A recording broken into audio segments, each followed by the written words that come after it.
চাটি দুটি খাইলাম, দুটি দুটি খাও। কত কষ্ট করে তুমি এসছো, সেই নদিয়া থেকে এসছো, বীরভূম জেলা থেকে এসছো, কত কষ্ট করে এসছো। চাচির জন্য দুটি খেয়ে নাও। আমার চাচি চলে গেল রে, নামি আমার ভাই আমার ফুপু আমার করে, ওরে আমার ফুপুরে আমার। তখন গলায় ধরে কাঁদনের কি ডিজাইন, এমন করে চাচি ফুবলু খালু নানা একসঙ্গে ধরবো যে আমার চলে গেল রে, আমাদের সব চলে গেল। তো নায়িকা সাইড থেকে এসে বলছে অনেকক্ষণ তোকে কাঁদছে, চোখগুলা ফুলে গেল, চোখের পানি শেষ হয়ে গেল, আর কেঁদো না গো। ওগো রহিমার মা, খাদিজার মা, টিঙ্কির মা, চিম্পির মা, দুটি মুড়ি মিষ্টি খেয়ে নাও, জীবন শেষ আর করো না গো, দুটি খেয়ে নাও গো। এদিকে টানছে আর ওদিকে টানছে, বলছে ওরে আমার মা, দুটি খাইয়ে দে রে। কাঁদনের ডিজাইনের আর শেষ নাই। তখন এমন কাঁদন, কি চাচি ফুপু খালা নানি দাদি, আর যখন পড়েছিল হাসপাতালে, যখন বাড়িতে কত মানুষ দেখতে আসছে, তখন ওর আর খবর নেই। তখন বলছে ফল লাগবে, ফ্রুট লাগবে, জুস লাগবে, হলদিস লাগবে, এই জন্য তারা দেখতে আসেনি। যখন মরে গেল তখন একবারে বাক্স থেকে একবারে মিনু শাড়ি, একবারে বেনারসি লাল টুকটুকনি ফুলওয়ালা শাড়ি নিয়ে তখন একবারে রেডি যাবার জন্য। এবার তখন আরেকজন আসে বলছে কি মারা গেছিল, কেন ভরে কাঁদছিলিস? আমি কান্না শুনতে পাচ্ছিলাম। ওগো রহিমার মা, তুমি কি কাঁদন কাঁদছিলে? কিসের কাঁদন রে ভাই আমার? ও তখন আরো শুরু করে দিল কাঁদন। ওর ঢংটা তো ওষুধটা ও নিয়ে ও একবার শুরু করে দিল। আর 5টা 7টা 10টা এসে হাজির হয়ে গেল। তখন বলছে হ্যাঁ গো, নাচটা খুব ভালো ছিল গো, আসতো গো, আমাকে বুবু বলতো, আমাকে ফুপু বলতো, কেউ বলতো আমার খালা বলতো, কেউ বলতো আমার চাচি বলতো, কেউ বলতো আমার বেটির সঙ্গে বিয়ের জন্য বলেছিল। আরো 10-20 এসে পাড়াতে হাজির হয়ে তখন ও বলছে আমিও যাবো, ও বলছে আমিও যাবো, ও বলছে আমিও যাবো, কেউ বলছে 4 চাকা ভাড়া কর, কেউ বলছে 3 চাকা ভাড়া কর, কেউ বলছে টোটো কর, কেউ বলছে অটো কর। হ্যাঁ, একেবারে তখন পাড়ায় একটা মিটিং বসে গেল, বুঝতে পারছেন তো? এই তো আমাদের মাইদের এত তখন মানে ভক্ত, আর এত তখন তার প্রেম প্রীতি, এত তখন সম্প্রীতি, আর এত তখন মহাব্বত আত্মা থেকে একবারে হাড় থেকে, বুঝলেন ভাইয়া আর বোনেরা, এরকম আমরা তখন করি। মানুষ মরার খবর পেলেই হলো, খবর পেলেই হলো, শুধু কেউ মরেছে অমুক গ্রামে অমুক বাড়িতে, তখন এর কুটুম অর কুটুম লেতাড়ে তেতাড়ে করতে করতে এই বড় একবার সম্পর্ক তখন, বুঝতে পারছেন? আর তোমার রেডি হয়ে যাবার, তখন গাড়িতে যাবে, তখন কত রকমের গল্প করবে। তাই তো মুরগির দরমাটা লাগিয়ে এলাম না, অমুক মুরগিটা অমুক জায়গায় বসেছিল, ডিম পেড়ে দিবে, কে তুলে নিবে, কে বলবে তাই তো অমুক জায়গায় আমি গরুটা বেঁধে এলাম, গায়ের আজকে বাচ্চা হতো, কে বলছে এ হইতো, কে বলছে সে হইতো, ও বলছে আমার বিবি জামাই আসতো, ও বলছে আমার বিটি আসতো। এই সব নানান ঝিবি ঝিবি গল্প করতে করতে বললেন চলে যাচ্ছে গাড়িতে। আর যেমন এই গাড়িতে নিয়ে বাড়ির যখন কাছে আসবে, তখন গাড়িটাকে লাগিয়ে দেবে আর শুরু করে দিবে। তখন বলবে ওরে আমার ভাই আমার, ওরে আমার বোন আমার, ওরে আমার ফুপু আমার, ওরে আমার খালা আমার, ওরে আমার চাচি আমার, এমন করে তখন একেবারে গলায় ধরে সে কাঁধনের সুর আর ডিজাইন আর কোয়ালিটি, আর তখন মনে হচ্ছে জানেন একবার আমার জানের জান, কলিজার কলিজা, একবারে বিসমিল্লাহ বিসমিল্লাহ, একবারে এত তখন সুরের কাঁদনের শেষ নাই। এমন কাঁদন শুরু করে দিল ভাই, সে কাঁদন কাঁদন হইলো। আবার তখন এসে আরেকজনের গলায় সাপ ধরে, ওরে আমার ভাই রে আমার, ওরে আমার বোন রে আমার, ওরে আমার চাচি আমার, ওরে মা রে আমার। এমন কাঁদার ভঙ্গিমা আর এমন তখন কোয়ালিটি, বুঝলেন? এদের তখন বাস কাঁদা ফাঁদা হয়ে গেল। তখন একজন পাশে এসে বলবে বাবু দুটি খেয়ে নাও, বাবু দুটি এসো, দুটো মুখে পানি করো, চলে গেছি তার কি করবে, দুটি এসে খাও। তখন নাকটা ঝুম করে মোটাটা ফেলে নাকের কাপড়টা মনে করে বলছে সব দুটি যেন মুখে দিই, কি করবো, চলে গেল। এই যে খুঁজে চলে গেল। এদিকে ধরুন জানাজা গোসল টোসল হয়ে গেল, নিয়ে চলে গেল। এইদিকে ছেলেরা সব মসজিদ নামাজ টামাজ কেউ পড়লো আর কেউ পড়লো না। তাদের বিষয় সেটা একটু পরেই বলছি। মেয়েদের কথাটা একটু বলি যে আজ সমাজে বর্তমানে চলছে। আর লাস্ট চলে গেল, তখন ভীষণ জানাজা যখন তুলে তখন কি কাঁদনার, তখন হচ্ছে সব ভেঙে ফেলে দেবে, আসমান জগৎ সব এক করে দেবে, কাঁদনের শেষ নেই বুঝলেন। তারপরে যখন চলে গেল লাশ উঠে, তারপরে যখন এলান হয়ে গেল ও লাশ চলে গেছে, এবার খাওয়া দাওয়া করে নিন, যে যারা আছেন মেয়েরা বসে আপনারা খাওয়া দাওয়া করে নিন। লাশ চলে গেছে, মসজিদ এলান হয়ে গেছে, নামাজ হবে, আপনারা যে বহিগ্রামে যারা এসেছেন বা গ্রামে যারা এসেছেন আপনাদের খাওয়া দাওয়া করে যাবে। তো বলছি চ বাবু, চ চ বাবু চ, আমি মাঠে মানুষ আছে, ওই যে মাঠে আমার লোক আছে, ও বলছে আমার জামাই এসছে, ওই পাশে মুরগির দরমা ছাড়া হয়নি, ও বলছে পাশে গরুটা ওখানে বাঁধা আছে, মশাই টাসে খাবে, আমার বাঁধতে হবে। তখন ওকে খোঁজাচ্ছি, চ, ও বলছে খোঁজাচ্ছি, চ, ওই তাড়াতাড়ি বস, না পাবি না, তাড়াতাড়ি চ। তখন জানি ওরা যে ভোজের আগে আর মারের পিছু, তখন কি করছে, চ চ, মানে খুঁচি খাচ্ছে, ওকে কানে কানে বলছে চ, আগে চ, আগে চ, আগে চ, দুটি খেয়ে নিয়ে গিয়া, খেয়ে দিয়ে গাড়িতে তাড়াতাড়ি যেতে হবে। বুঝতে পারছেন তো কত মহাব্বত, কত ভালোবাসা, নিজের আত্মীয় কুটুমের সঙ্গে কেমন সম্পর্ক, বুঝতে পারছেন তো, বুঝতে পারছেন।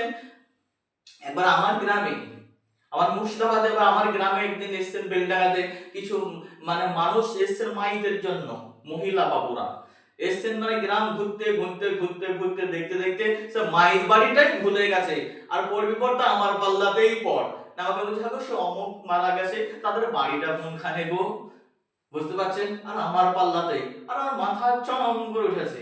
হাগো তা আপনারা যে মাইদের বাড়ি এসেছেন বা মৃত্যুর ব্যক্তির ঘরে এসেছেন বা লাশ দেখতে এসেছেন, আপনার এমন আত্মীয় কুটুম যে গ্রাম ঘুরতে ঘুরতে এই বন্ধু ভাই ভাইটাই অমুক তমুক করতে করতে করতে খালু ফুবু করতে করতে এই কুটুম গুছাতে গুছাতে মাইদের বাড়িটাই ভুলে গেছেন, তাহলে আপনারা কেমন কুটুম গো, আপনারা কেমন মেহমান গো, আপনারা কেমন তাদের আত্মীয় স্বজন গো, এটা না বুঝতে পারছি না। আমরা ওই গ্রাম পাড়াতে যান, ওই পাড়ার ঠিকানা দিলাম, ওই মুখ তমুক মুখ দিয়ে ওখানে গায়ে বাড়িটা পাবেন, ওইটা হচ্ছে আশ্চর্য আশ্চর্য। মাইতের বাড়ি এসেছে, নারা গ্রাম দর্শন করতে এসে, গ্রাম ঘর বাড়ি বিল্ডিং দেখতে এসে, বুঝতে পারছেন তো মাইত আমরা কেমন যাই। তারপরে যা হলো হলো, এবার দূরে খেয়ে নাও, ঘোষণা হয়ে গেছে, এলান হয়ে গেছে, আর তখন ওকে বলি চ, বলি চ, তাড়াতাড়ি গাড়ি ছাড়তে হবে, যেতে হবে, ওরা ঠাই করা না যাই গো।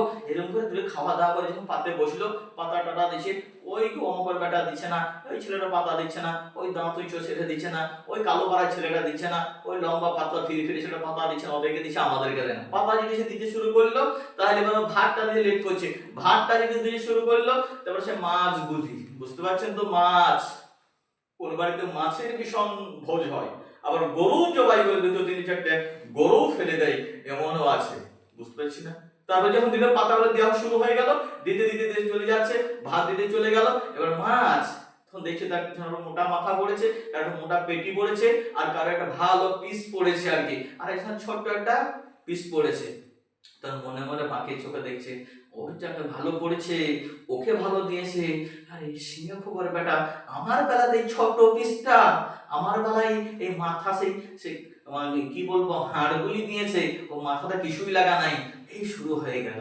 তখন মনে মনে বলছে একটা পিস দেওয়া হয় না, এতে ভাত খাওয়া হয় নাকি, এতে ভাত খাওয়া হয়, বার বার বার বলছে এরকম করে। তখন বলছে অমুকের বেটা, খাওয়া দাওয়া হয়ে গেল, যা হোক তাড়াতাড়ি খেয়ে দিয়ে গাড়ি ধরলো, এবার হাতকে মুখকে মুছে দিয়ে হাত দিয়ে এবার টোটোতে অটোতে গাড়িতে চাপলো, আবার শুরু হয়ে গেল। তখন তখন বলছে হ্যাঁ গো, অমুকের ওই ফুফাইতো বোনটি বা ওর ভাইটা, মেজো ভাই ফুফু বা মেজো ছেলে মেজো বোনটা দারুণ কাঁদছিল, বুঝলি বোন, এত কাঁদন, কি দুঃখের কাঁদন, বাপরে কাঁদনের শেষ নাই, চোখ কেঁদে কেঁদে চোখ লাল হয়ে গেল, ওই ছেলেটার প্রচুর মায়া, ওই ছেলেটা প্রচুর সত্যি মেয়েটা ভালো। তখন শুরু হয়ে গেল এদের, ও হইতে হতে গাড়ি গল্প করে, তা জানিস বোন, ভাত খেতে বসলাম, তা পেট ভরলো না, ওই অমুক অমুক ছোঁয়া ছিল, অমুকের সিঙ্গা পোকার বেটা সিঙ্গা পোকো আমাকে দেখতে পেলো না, সে মোটা মোটা পিস কাঁটা গুলি ওই দিকে দিল, আমাকে দিল না, ছোট বড় একটা পিস পড়েছিল, ভাত করা খেতে পারলাম না, তারপর ভাত করা শক্ত ছিল বোন, তা কি করে কি করবো বল, মাথা পিস পড়েনি, এইসব মরাতে আসছে সব, গ্রামে এখন খাওয়াতে জানে না, জানে না। শুরু হয়ে গেল, কেমন মাইতের বাড়ি এসেছি, কেমন মাইত বাড়ি এসেছি, বুঝতে পারছেন কেমন আত্মীয় স্বজন আমরা। আস্তাগফিরুল্লাহ আস্তাগফিরুল্লাহ, বাঁধের আগে বুদ্ধি হাজির, বাঁধের আগে বুদ্ধি হাজির। আমি প্রায় জায়গায় তো বলি বা বলছি যারা আত্মীয় স্বজন, নিজের নিকট সম্পর্ক যারা হবে, নিজের আত্মার সঙ্গে আত্মার যারা টান রয়েছে, যাদের আপনজন, তারা কি খাবার খাবে? তারা তো খাবার যাবে না সেদিন। আর যারা বিরিয়ানি, জর্দা, চিকেন, কোফতা, মোগলাই, পরোটা খাবে, তাদের জন্য হোটেল রয়েছে, খানটা গিয়ে কান্দিতে খান, বহরমপুরে খান, মাল্লারপুরে খান, রামপুরহাট খান, না ধুলিয়ানে খান, না কোথায় গিয়ে আপনি সেখানে খান গা। আর নাহলে বাড়িতে আপনি গিয়ে খাবেন, এখন তার রাস্তা খারাপ নেই, আগের মতো জাগজাঙ্গাল, বাইক যাবে না, গাড়ি যাবে না, আপনি বাড়িতে এসে আধ ঘন্টা 20 মিনিটের রাস্তা বাড়িতে এসে খাওয়া হবে, আপনি ভালো খাবেন। আর যারা আপনজন তারা তো খেতে যাবে না, দুঃখের কষ্টতে, যার ভাই মারা গেছে, বোন মারা গেছে, খালু মারা গেছে, ফুফু মারা গেছে, তারা সহজে খেতে চাইবে না। আর আপনারা তো খেতে গেছেন, আপনারা কি আত্মীয় স্বজন দেখতে গেছেন, না মাইদের জন্য একটু মাগফিরাতের দোয়া করতে গেছেন, না এর আগে কোনোদিন আপনারা দেখা করিয়ে এসেছেন যে অমুকজন বিছানায় পড়ে আছে? দেখেছেন অনেক মানুষরা দেখেন, হতে পারে 80% 90% মানুষ এমনি আছেন, দেখে 10% হোক 15% হোক মানুষ খোঁজ নেন, খবর নেন, অসুখ বিসুখ, খাদ্য খাবার, ফল ফ্রুট অবশ্যই নিয়ে আসেন, কিন্তু আমরা সংক্ষেপে কতজন যাই? বুঝতে পারছি এইরকম আজকে অবস্থা হয়ে গেছে আমাদের সমাজের, মা বোনদের, আমাদের বোনদের, আমাদের মুসলিম সমাজে এইরকম হয়ে গেছে। বাঁধের আগে হুদি হাজির, আর আমরা স্বামীরা তাই তুই যা তুই যা তুই যা, ওরা গেছে তোদের সঙ্গেই চলে যা যা যা যা, ওদের সঙ্গেই যা, আমরাই পাঠিয়ে দিচ্ছি, ব্যাস এই তো। আর আমাদের ছেলেদের তো, মেয়েদের একাই দোষ নয়, মেয়েদের একা দোষ দিলেও চলবে না।